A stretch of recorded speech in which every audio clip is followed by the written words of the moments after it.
Bismillahirrahmanirrahim. From second year biology, today we are going to explain the next topic, excretion in animals.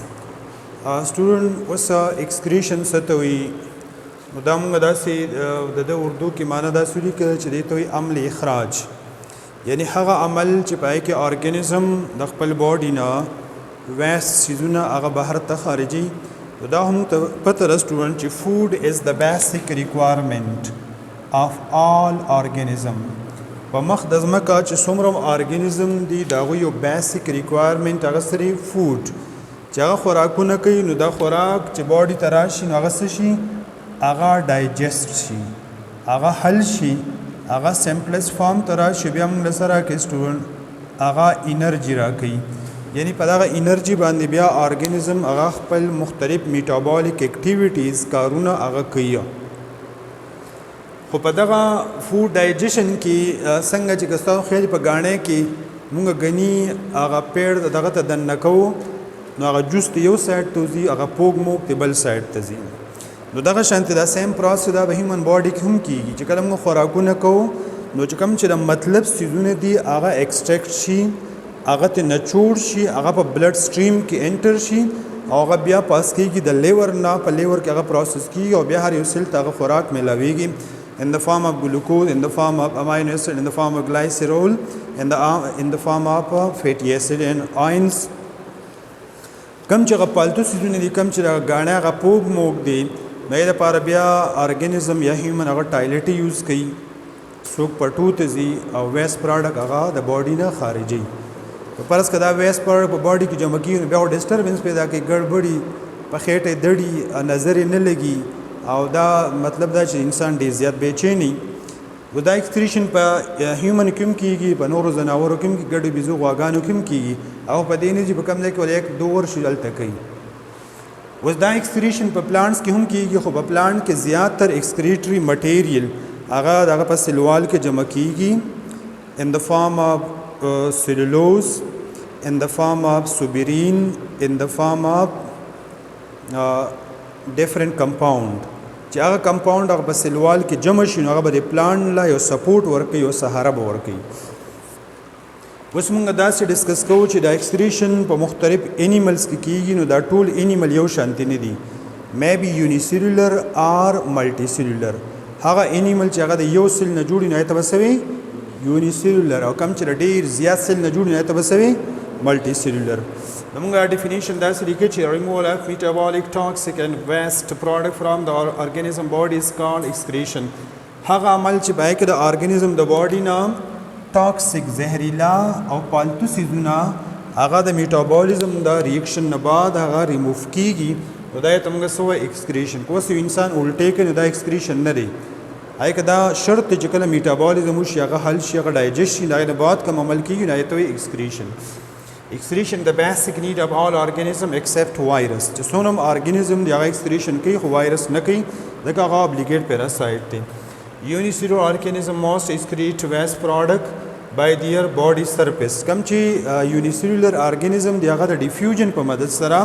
د خپل باډي نه waste product خارجول ځکه چې هغه یو سیل وي موږ دلته لیکي چې amoeba plus paramecium remove waste through contractile vacuole په پیرامیشیم او په امیبا کې الله تعالی کټ سټرکچر جوړ کړی دی یا ته سوې کنټرکټایل ویکیول دا کنټرکټایل ویکیول په ذریعہ د کلیکشن اف ویست کوي بیا باډي نه بهر ته خارجي دغه شانتي په ارث وم کې د پشکال چکم چینجه دي کنه په ارث وم کې د سپ ذریعہ ایکسکریشن کیږي نیفریډیا دا نوم ځان سره نوٹ کا او پلینیریا یو بل کچ ارګانیزم د پلینیریا دا کې ایکسکریشن د سپ ذریعہ کې سټون د فلیم سیل په ذریعہ د سپ ذریعہ د فلیم سیل په ذریعہ او کم چې انسیکټس دي حشرات چې ستوي پای کې دا ملفیجین د سپ ذریعہ د ملفیجین ټیبیولز په ذریعہ ایکسکریشن هغه کیږي اوس موږ د ملټي سیلولر ارګانیزم خبره کوم multicellular organism have well developed excretory organ for example موږ د هیومن خبره کوو د هیومن کې کډنی دی د کډنی په ذریعہ یورین فارمیشن کوي د لنګس په ذریعہ ایکسچینج اف گیسز کوي کاربن ډای اکساید خارجي اکسیجن دننه کوي د سکن په ذریعہ سویټینګ کوي، سویټ ګلینډز دي د باډي نه ایکسټرا واټر او سالټ ریموو کوي، او دغه شانت لیور جګر چې څه ته وایي هغه یوریا سایکل هغه کوي، هغه بیا یوریا د باډي نه بهر ته خارجېږي. اوس سټوډنټ مونږ دلته دا خبره لیکلې ده چې زموږ په باډي کې کوم نایټروجنس ویسټ پروډکټ دي، هغه پروډکټ چې پای کې نایټروجن شامل وي هغې ته موږ څه وایو نایټروجنس ویسټ. دا به موږ سره د پروټین د میټابولیزم نه راځي یا د نیوکلیک ایسډ چې کله د دې څه کېږي سټوډنټ د دې دواړو کیټابولیزم څه کېږي لکه کیټابولیزم څه ته وایي چې کله د دې دواړو بریک ډاون کېږي نو د دې په نتیجه کې به دا موږ ته پته را چې پروټین هغه د اماینو ایسډ نه جوړ دی او د اماینو ایسډ سټرکچر هغه موږ داسې ډرا کولی شو چې یاره دا اماینو ایسډ دی او دا پکې NH دا پکې نایټروجن ګروپ دی، دا هایډروجن دی، دا کارباکسایل ګروپ دی. چې کله په باډي کې ایکسټرا اماینو ایسډ وي نو دا پای کې دا ګروپ چې کوم دی د انزایم په مدد سره دا NH2 ګروپ دا ریموو شي. دغه عمل ته موږ وایو ډي امینیشن. څه به ورته وایي لکه ډي امینیشن. واټ از ډي امینیشن؟ د ریموول آف اماینو ګروپ فرام اماینو ایسډ از کالډ ډي امینیشن. اوس دا اماینو ګروپ دلته هم ریموو کېږي او کوم چې نایټروجنس بیسز دي پای کې زموږ سره پیورین او پایرمیډین لکه ایډنین، ګوانین، سایټوسین، تایمین یا یوراسیل دې ته موږ څه وایو نایټروجنس بیسز. که د بریک ډاون کیږي نو NH2 ګروپ فارمیشن به کیږي. دا NH2 ګروپ په مختلف انیملز کې دا مختلف پروډکټ دي، په خاص کر په فشز کې دا خبره ځان سره نوٹ کې، په فشز کې او په امفیبینز کې دا کم دا چندخان وغیره کم سیزونه چې دي نو په هغوی کې دا چونکې په اوبو کې اوسیږي نو په دې کې بس پیدا کیږي سټوډنټ امونیا. نو هغه ارګانیزم چې باید کې امونیا په پروډیوس کیږي د امونیا د 1 ګرام د پاره څومره واټر پکار دی سټوډنټ 500 میلی لیټر. او کم انیمل چې د خپل باډي نه امونیا هغه خارجي نه ایته بسوي ایته وي امونوټیلیک. څه وته لکه امونوټیلیک او دا امونیا د یوریا په مقابله کې 1000 ټایم یا 1 لیک ټایم دا ډیر زیات ټاکسیک ده، زهريله ده. بل سایډ ته د NH2 نه به اماینو ګروپ نه به جوړیږي یوریا او دا یوریا زیاتر میملز خارجي څوک خارجي لکه میملز په کې انسانان هم شامل دي، ګوټ، کاو، ګړي بيزي چې سدي غواګانې دا پکې هم شامل دي. نو دا به یوریا خارجي د 1 ګرام دا خبره ځان سره 1 ګرام یوریا د پاره بسونه واټر پکار وي 50 میلی لیټر. یعنی دا هغه ارګانیزم دی چې دا په موډریټ مناسب کنډیشن کې اوسېږي نو دا به د خپل باډي نه یوریا خارجي او په هیومن یورین چې موږ راواخلو دغه موږ انالیسس کوو نو پای کې به مین پروډکټ سي هغه به یوریا وي. دا خبره کلیر شوه. یعنی مین ایکسکریټري پروډکټ ان هیومن باډي از یوریا. MCQs شو. اوس بل سایډ ته موږ وایو چې زموږ سره د دې NH2 ګروپ نه به په مختلف انیملز کې لکه خاص کر چې کوم ډیزرټ انیمل دي، کم انیمل دی لکه ډیزرټ چې کوم په صحرا کې اوسېږي، کوم په وچه اوسېږي نو دا خو ظاهره خبره چې په صحرا کې اوبه ډېرې زیاتې کمي نو په دې کې شامل دي سټوډنټ برډز. څه پکې شامل دي لکه برډز او ریپټایلز دا کم ماران چې دي سمسیره وغیره او بل پرون ډسکس کړیو خادمې چې کومې دي دا سیزونه په صحرا کې اوسېږي د اوبو مقدار هلته ډېر کم وي نو د 1 ګرام یوریک اسید د پاره به دې څومره اوبه خارجي 1 میلی لیټر. او دغه انیمل ته موږ څه وایو یوریکو ټیلیک او د یوریا والا ته موږ وایو یوریوټیلیک. دا خبره کلیر شوه. دا د یوریک اسید سټرکچر دی، په دې کې د موږ سره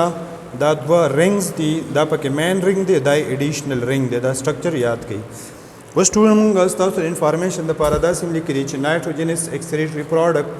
به یو لیست ما جوړ کړی دی.